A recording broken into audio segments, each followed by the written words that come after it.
여러분 반갑습니다. 지난주에 이어서 등장해서 다들 놀라신 건 아니죠? 네. 이렇게 보게 되니까 반갑습니다. 여러분 날씨가 정말 많이 추워졌더라고요. 교육관에서 본당으로 오는데 추워서 뛰어왔습니다. 날씨가 많이 쌀쌀해졌어요. 여러분 이 쌀쌀한 날씨에 감기 조심하시고 또 뭘 조심해야 될까요? 영적 침체도 조심하시면서 말씀 붙들고 나아가는 우리 태극 청년뿐만 아니라 모든 청년 되기를 주님의 이름으로 축복합니다. 여러분 우리는 계속해서 여호수아를 살펴보고 있습니다. 지난 시간에는 여호수아 4장 말씀을 살펴보았습니다. 여호수아 4장 말씀을 짧게 요약하면 이렇습니다. 요단강을 건넜을 때 하나님의 명령이 떨어집니다. 그 명령이 뭐였죠?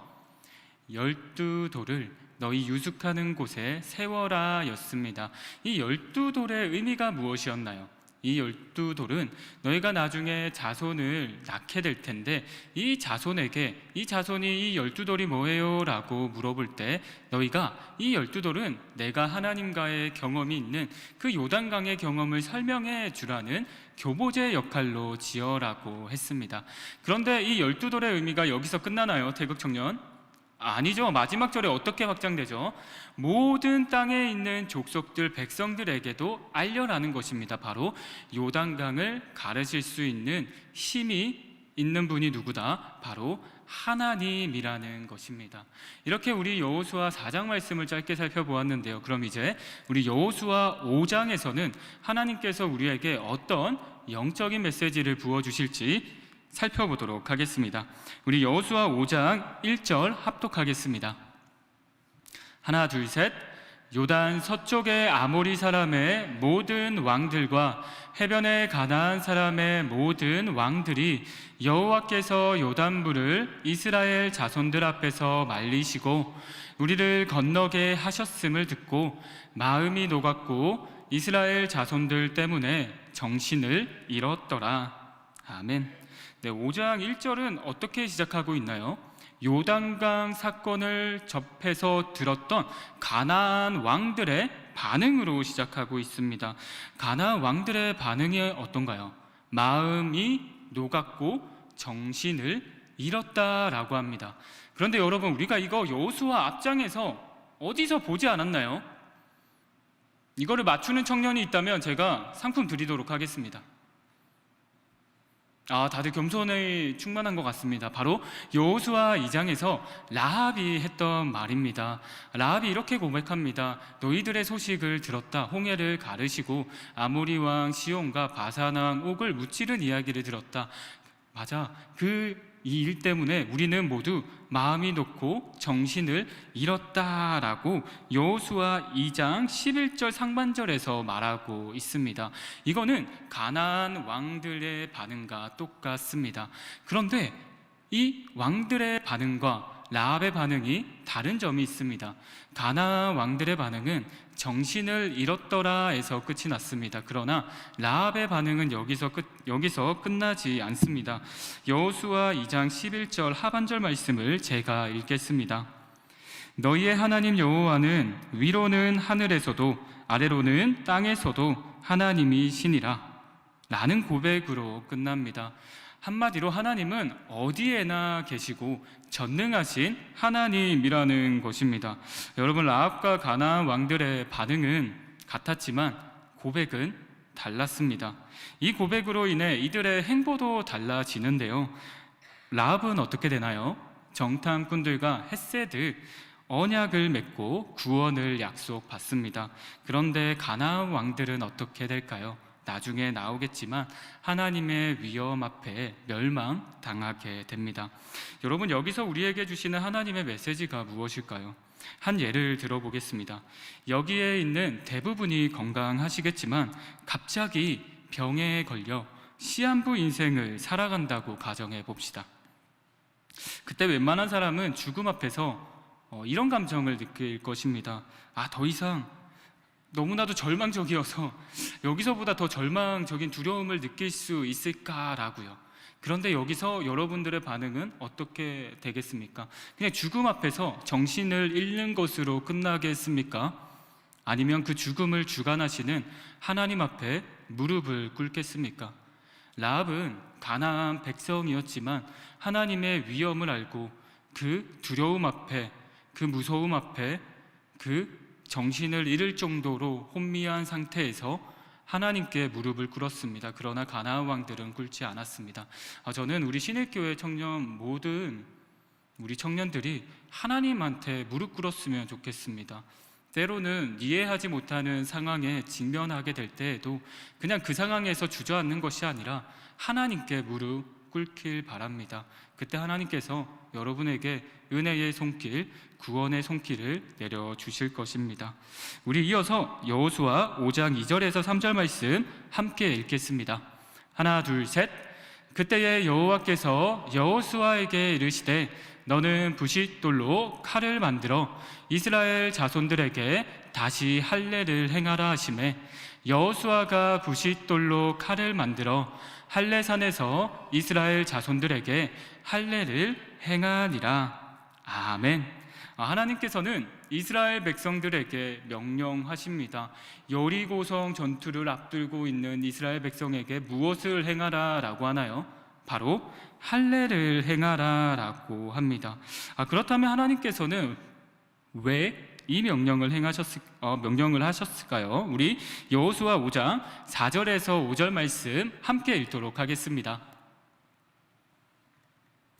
하나, 둘, 셋. 여호수아가 할례를 시행한 까닭은 이것이니 애굽에서 나온 모든 백성 중 남자 곧 모든 군사는 애굽에서 나온 후 광야길에서 죽었는데 그 나온 백성은 다 할례를 받았으나 다만 애굽에서 나온 후 광야길에서 난 자는 할례를 받지 못하였음이라. 아멘. 표면적인 이유는 간단합니다. 5절에 나와 있죠. 뭐라고요? 애굽에서 할례를 받지 않았기 때문에 할례를 받아야 된다는 것입니다. 그렇다면 왜 하나님과 이스라엘 백성들 사이에 할례가 중요한 것일까요? 이것을 알기 위해서는 할례의 기원을 살펴볼 필요가 있습니다. 우리 다 같이 창세기 17장 9절에서 11절 말씀 합독하도록 하겠습니다. 하나, 둘, 셋. 하나님이 또 아브라함에게 이르시되 그런즉 너는 내 언약을 지키고 내 후손도 대대로 지키라. 너희 중 남자는 다 할례를 받으라. 이것이 나와 너희와 너희 후손 사이에 지킬 내 언약이니라. 너희는 포피를 베어라. 이것이 나와 너희 사이의 언약의 표징이니라. 아멘. 여러분, 할례가 어떻게 시작되었나요? 바로 하나님과 아브라함의 관계에서 시작되었습니다. 하나님이 아브라함에게 말합니다. 아브라함아, 너가 지금은 자식이 없는데 너는 대대손손 저 별과 같은 많은 자손을 이룰 거다. 그리고 너는 이 약속된 땅 가나안 땅에 살게 될 거다라고 말했습니다. 거기에 대한 언약의 표징, 내가 그 말씀을 지키겠다라는 언약의 표징으로 남자에게 할례를 행하게 했습니다.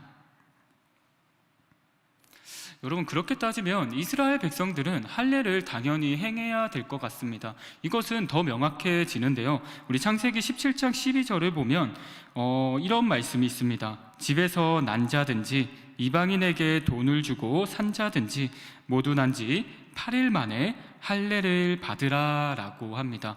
그렇다면 아브라함의 후손이라면 난 지 8일 만에 남자는 모두 할례를 받아야 했습니다.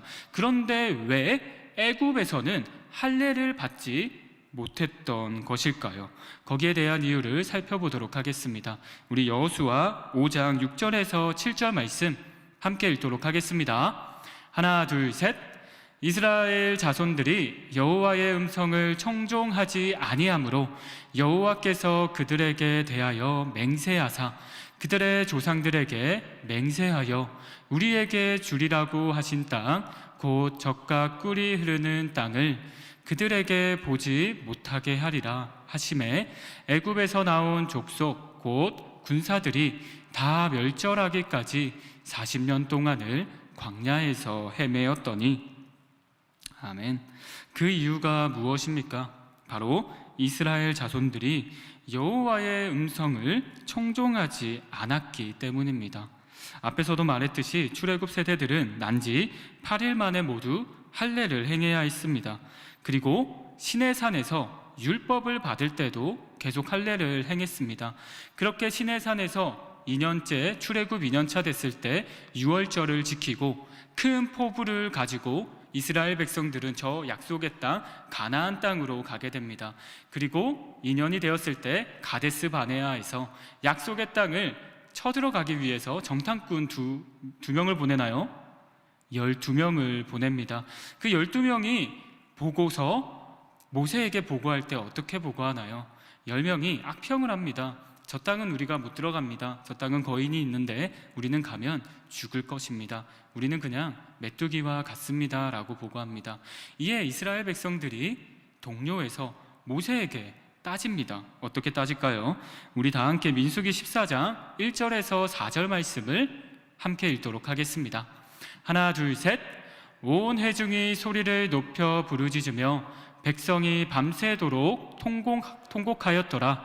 이스라엘 자손이 다 모세와 아론을 원망하며 온 회중이 그들에게 이르되 우리가 애굽 땅에서 죽었거나 이 광야에서 죽었으면 좋았을 것을 어찌하여 여호와가 우리를 그 땅으로 인도하여 칼에 쓰러지게 하려 하는가? 우리 처자가 사로잡히리니 애굽으로 돌아가는 것이 낫지 아니하랴. 이에 서로 말하되 우리가 한 지휘관을 세우고 애굽으로 돌아가자 하매. 아멘. 여러분, 군사라는 말이 있습니다. 이 군사는 어떤 의미가 있습니까? 이스라엘 백성을 군사라고 표현하는 이유는 저 약속의 땅에 들어가 저 약속의 땅을 정복하라는 뜻입니다. 한마디로 하나님께서 주신 저 약속의 땅을 향해 나아가라는 뜻이죠. 사명이 담겨 있습니다. 이것은 아까 우리가 창세기 17장에서도 살펴보았듯이 아브라함에게 약속했던 저 땅을 내가 너의 후손들에게 주겠다라는 약속과도 연결됩니다. 그러니까 약속의 땅을 향해 나아가 정복하는 것은 누구의 뜻인가요? 하나님의 뜻입니다. 그런데 10명의 정탐꾼이 하나님의 뜻에 반해서 불신앙으로 믿음의 보고가 아닌 그냥 세상적으로 힘듭니다 라는 보고를 하게 됩니다. 거기에 대해서 이스라엘 백성들이 동요해 돌아가자라고 말한 것이죠. 이에 대해 하나님께서는 이제 이 약속의 땅을 들어가지 않는 백성들을 향해 할례를 끊으신 것입니다. 그래서 광야 생활 38년 동안 이스라엘 백성들은 할례를 받지 않고 광야에서 또 돌아다니면서 산 것입니다.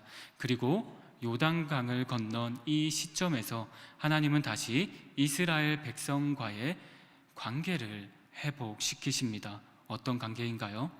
너는 내가 선택한 백성이다 라는 관계죠. 저 땅 너에게 줄 것이다. 내가 너에게 약속한 것 너의 후손을 통해서 이룰 것이다 라는 약속을 하는 것입니다. 그렇게 해서 할례가 다시 이루어진 것입니다. 여러분, 그런데 이 할례가 육체로만 받는 할례만 중요하다라고 구약에서 말할까요? 아닙니다. 마음의 할례도 강조하는데요. 이 마음의 할례를 모세가 말합니다. 너희는 육체의 할례를 행하고 하나님의 뜻을 행하지 않을 것이 아니라 마음의 할례를 행하여 하나님의 그 말씀을 지켜라 라고 말합니다. 그러니까 이 할례는 구약 때에도 남자들에게만 해당됐던 것이 아니라 여자들에게도 할례가 해당됐던 것입니다. 이 할례는 단순히 기억을 상기시키는 외형적인 표징이고 그 외형적인 표징에서 머무는 것이 아니라 마음에도 할례를 새겨야 했습니다. 그리고 그 뜻을 가지고 살아가야 했습니다. 그 관계를 오늘 하나님께서 이스라엘 백성들에게 회복시키십니다. 우리 이어서 여호수아 5장 8절에서 9절 말씀 합독하시겠습니다. 하나 둘 셋. 또 그 모든 백성에게 할례 행하기를 마침에 백성이 진중 각 처소에 머물며 낫기를 기다릴 때에. 네, 우리 이어서 9절도 한번 보겠습니다. 네, 여호수아 9절. 네, 나오네요. 함께 읽도록 하겠습니다. 하나 둘 셋.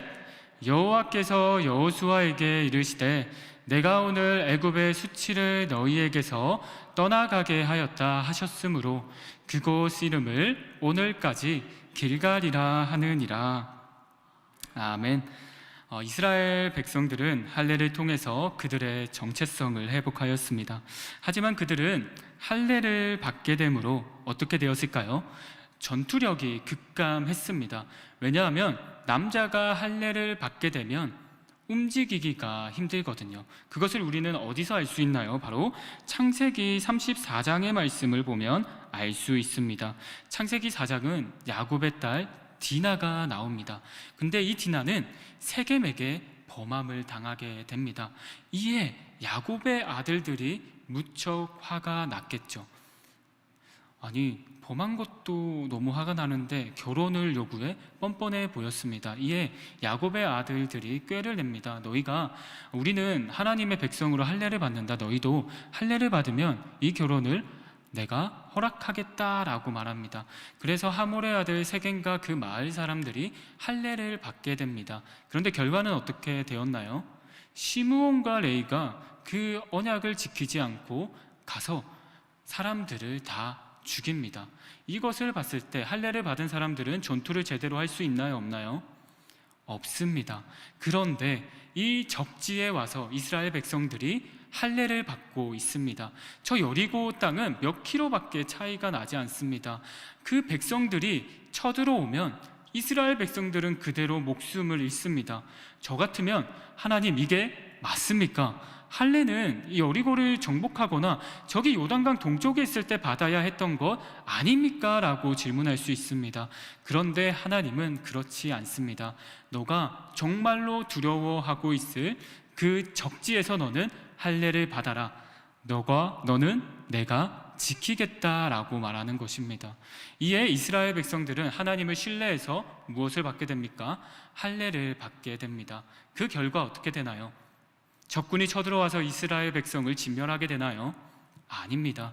하나님께서 이스라엘 백성을 지키십니다. 그리고 하나님께서는 이 이스라엘 백성들이 할례를 받음으로 어떤 수치를 떠나가게 했다라고 말하고 있나요?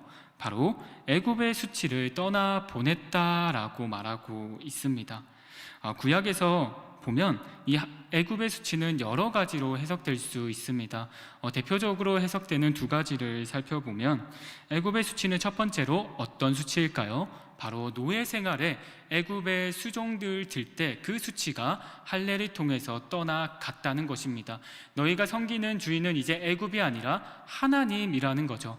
그리고 두 번째 해석은 광야에서 너희가 하나님께 불순종해서 벌을 받을 때 애굽이 너를 비웃었는데 그 비웃음의 수치가 이제는 떠나갔다라는 것입니다. 여러분은 적지에서 할례를 받을 수 있겠습니까? 우리 대찬 청년에게 한번 질문해 볼까요? 대찬 청년 이제 결혼을 얼마 남지 않게 앞두고 있어요. 2월 달인데 근데 갑자기 하나님께서 2월 달에 일본 선교를 가라고 하십니다. 아니, 결혼을 해야 되는데 1월 달에 가면 결혼 준비를 제대로도 못할 것 같습니다. 그런데 하나님이 분명히 말씀해 주셨어요. 이건 예를 드는 겁니다. 일본 선교를 가라. 이 일본 선교를 가는 것은 너와 나의 관계에서 정말 중요한 일이다. 너가 결혼하기 전에 너의 수치를 물러가게 하는 일이다 라고 하나님께서 직접 명령하셨다라고 합니다. 이때 대찬 청년은 바로 순종할 수 있나요? 우리 찬양 인도자 수준이 이렇습니다. 이 수준이 바로 이스라엘 백성들의 수준이었습니다. 그렇게 하나님을 믿고 따른 이스라엘 백성들은 애굽의 수치를 떠나보내고 이제 가나안 땅의 정복을 준비해 갑니다. 여러분, 그런데 우리가 할례를 통해서 한 가지 더 기억해야 할 것이 있습니다. 이 할례가 신약 시대에는 어떻게 다가오게 될까요? 우리 골로새서 2장 11절에서 12절 말씀 함께 읽도록 하겠습니다. 하나, 둘, 셋. 또 그 안에서 너희가 손으로 하지 아니한 할례를 받았으니 곧 육의 몸을 벗는 것이요 그리스도의 할례니라. 너희가 세례로 그리스도와 함께 장사되고 또 죽은 자들 가운데서 그를 일으키신 하나님의 역사를 믿음으로 말미암아 그 안에서 함께 일으키심을 받았느니라. 아멘. 여기서 세례를 손으로 하지 아니한 할례라고 표현합니다. 그리고 세례는 그리스도와 함께 장사되고 또 함께 일으키심을 받은 것이라고 말합니다. 오늘날 할례는 세례와 같습니다. 세례의 뜻이 무엇입니까? 하나님과 함께 십자가에 못 박혀 나는 죽고 이제는 예수로 살겠습니다 라는 말입니다. 여러분들은 표면적으로 세례를 모두 다 받으셨나요? 그리고 마음으로도 세례를 받으셨나요? 정말 내 삶에서 내 삶을 영위해 갈 때 나는 죽고 정말 예수님을 주인 삼아 살겠습니다 라고 고백하고 계신가요? 여러분들에게 한 번씩 질문하면서 여기에 대해 개인적으로 답하는 시간을 가지기를 바라며 우리 이어서 여호수아 5장 10절에서 12절 말씀을 합독하도록 하겠습니다. 하나 둘 셋. 또 이스라엘 자손들이 길갈에 진쳤고 그달 14일 저녁에는 여리고 평지에서 유월절을 지켰으며 유월절 이튿날에 그 땅의 소산물을 먹되 그날에 무교병과 볶은 곡식을 먹었더라. 또 그 땅의 소산물을 먹은 다음 날에 만나가 그쳤으니 이스라엘 사람들이 다시는 만나를 얻지 못하였고 그 해에 가나안 땅에 소출을 먹었더라. 아멘. 전쟁을 앞둔 이스라엘 백성들은 할례뿐만 아니라 무엇을 지키나요? 유월절을 지키게 됩니다. 여러분, 유월절도 언제 끊겼을까요? 출애굽할 때 12장에서 문설주를 바르는 유월절 사건이 있었습니다. 그리고 이제 시내산에서 내려와 법궤를 들고 이제 저 약속의 땅을 향해서 나아갈 때에도 그 밑에서 유월절을 행했습니다. 그리고 가데스 바네아 사건이 있고 난 뒤에 유월절이 있었을까요? 유월절이 없었습니다. 그렇게 유월절을 지내고 있지 않다가 이 약속의 땅에 왔을 때 하나님께서 유월절을 명령하시는 것입니다. 여기에 담긴 하나님의 뜻이 무엇일까요? 유월절은 출애굽, 너희를 지킨, 너희를 구원한 하나님이 바로 나라는 뜻이 있습니다. 너희가 이제 약속의 땅 정복 전쟁을 하게 될 것이다. 그러나 너희는 기억해라. 너희를 구원하는 자가 누구다? 바로 하나님이라는 것을 기억하라는 것입니다. 그 뜻으로 하나님은 군대를 전열할 때 무엇을 행했다? 이스라엘 백성에게 할례와 유월절을 행했다는 것입니다. 그런데 여러분, 우리가 주목해야 할 사실은 유월절이 있고 난 뒤에 그 뒤에 7일 동안 이 출애굽 사건을 기리기 위해 무교절을 지키게 됩니다. 이 기간 동안에 무교병과 볶은 곡식을 먹게 되는데요, 이 무교병과 볶은 곡식을 그 약속의 땅에서 난 재료를 가지고 만들었습니다. 그리고 그것을 먹었을 때 무엇이 그쳤다라고 하나요? 바로 만나가 그쳤다라고 합니다. 여러분, 그런데 만나에는 어떤 뜻이 있나요? 광야에서 하나님이 이스라엘 백성을 보호해 주신다, 먹이신다라는 뜻이 있습니다. 그러면 우리가 해석하면 이렇습니다. 하나님께서 만나를 그치셨으니까 하나님의 보호하심이 끊어졌다는 건가? 라고 해석할 수 있는데 이거는 1차원적 해석입니다. 문맥적인 상황을 고려하지 않은 해석이죠. 하나님께서 만나를 없앤 이유가 있습니다. 하나님께서는 이제 여호와 그 약속하신 땅에서 이스라엘 백성들이 음식을 먹을 수 있게 되었으니 하나님께서는 이제 불필요한 기적은 주시지 않겠다는 것입니다. 이제는 자연의 원리에 따라 땅의 소산을 먹게 해주신다는 것이죠. 여기서 우리가 기억해야 할 사실은 무엇일까요? 우리는 생각합니다.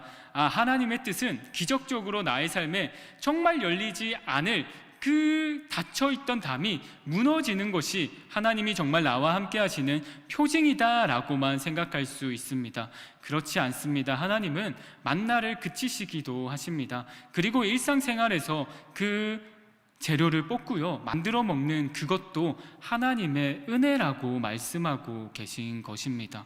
여러분, 기억하시기 바랍니다. 오늘 여러분은 아침에 일어나서 예배당에 오게 되었습니다. 이게 모두 누가 허락해 주셨기 때문에 가능한 걸까요? 대찬 형제, 하나님이 허락해 주셨기 때문에 가능한 것입니다. 그렇기 때문에 아직 우리가 숨을 쉴 수 있고 이 땅에 나와서 이 땅에서 이 교회에서 예배 드릴 수 있는 것은 모두 하나님이 우리와 함께 하시기 때문에 가능하다는 것입니다. 저는 이 원리를 우리 신일교회 청년부 모두가 알아서 하나님이 언제나 나와 함께 계심을 느끼고 나아가는 청년들 되기를 주님의 이름으로 축복합니다. 그럼 우리 이제 이어서 여호수아 5장 13절에서 15절 말씀 함께 읽도록 하겠습니다. 하나 둘 셋. 여호수아가 여리고에 가까이 이르렀을 때에 눈을 들어 본즉 한 사람이 칼을 빼어 손에 들고 마주서 있는지라. 여호수아가 나아가서 그에게 묻되 너는 우리를 위하느냐 우리의 적들을 위하느냐 하니 여호와의 군대 대장이 여호수아에게 이르되 내 발에서 신을 벗으라 내가 선 곳은 거룩하니라 하니 여호수아가 그대로 행하니라. 아멘. 여러분, 이제 이스라엘 백성들은 할례와 유월절을 지내면서 하나님과의 관계를 확정지었습니다. 그리고 우리 마지막 단락에는 어떤 게 나오나요? 바로 여호수아가 누구를 만나게 되나요? 칼을 든 사람을 만나게 됩니다. 이때 여호수아가 뭐라고 말하나요? 대극청년, 너는 내 편이냐? 누구를 위하느냐? 나를 위하느냐? 적들을 위하느냐라고 질문합니다. 여호수아 입장에서는 너무나도 당연하죠. 이 적지에서 나를 죽이려는 적군인가? 아니면 내 편인가? 묻는 것은 당연합니다. 이에 대해 여호와의 군대 대장은 어떻게 대답하나요? 다른 대답을 안 합니다. 나는 여호와의 군대 대장이다 라고 말합니다. 여기에는 어떤 뜻이 있을까요? 우리는 인생을 살아가면서 많은 싸움들을 하게 됩니다. 영적 싸움을 할 때도 있고 육체적인 싸움을 할 때도 있습니다. 그때 우리는 저 사람이 내 편인가? 저 사람이 적 편인가? 라고 이렇게 편을 가릴 때도 있습니다. 때로는 은영 청년이 국민 빨간 쪽인가 파란 쪽인가 이렇게 하면서 정치적 색깔을 나눌 수도 있습니다. 그러나 그것이 중요하지 않다라는 것입니다. 바로 나는 하나님의 군대 장관이다. 우리는 사람들을 계속 나누려고 합니다. 어떤 것으로 나누려고 합니다. 그러나 하나님은 그것을 나누지 않고 그것과 상관없이 내가 너희의 하나님이 된다는 것입니다. 여호수아야, 너는 편을 나누려고 하는데 나는 그냥 너의 하나님이다 라는 것이죠. 그리고 하나님께서는 말씀하십니다. 어떻게 말씀하실까요? 내 발에 신을 벗어라. 여기는 거룩한 곳이다 라고요. 그렇게 신을 벗는 행위는 내 죄를 벗고 하나님 앞에 서는 것입니다. 그리고 그 이전에 여호수아는 어떻게 하나요? 하나님께 절한다라고 합니다. 이 절한다의 뜻을 살펴보게 되면 예배한다라는 뜻이 있습니다. 그렇기 때문에 우리는 여호와의 군대 대장이 천사가 아니라 하나님이라는 것을 알 수 있습니다. 왜냐하면 천사는 예배의 대상이 아니기 때문이죠.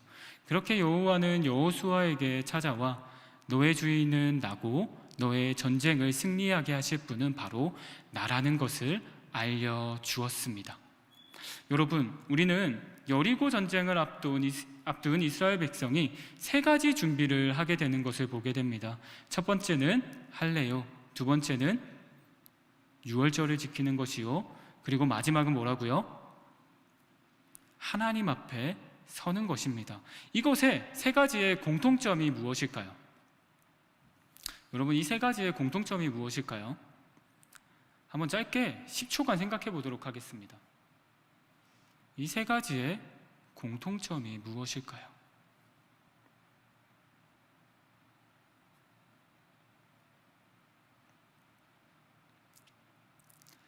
바로 제가 앞전에 말했던 것에서 힌트가 있습니다.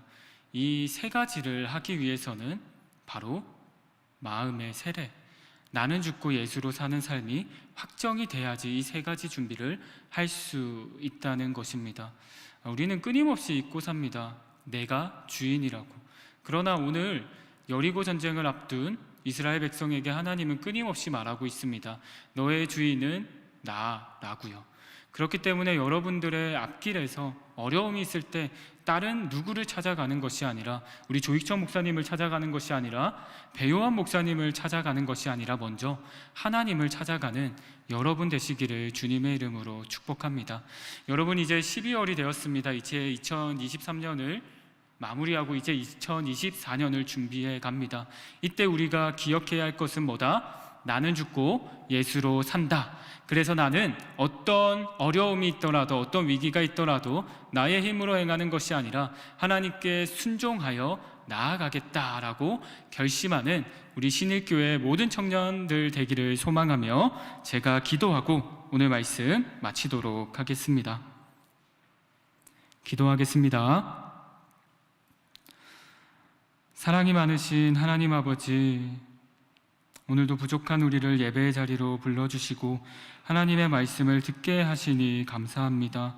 하나님, 때로는 우리는 끊임없이 내가 살아서 하나님의 음성을 청종하지 못할 때가 많습니다. 그러나 하나님 앞에 우리가 세 가지 준비를 하기를 소망합니다. 나의 힘을 빼고 하나님의 말씀을 나의 마음에 품고 살아가기를 소망합니다.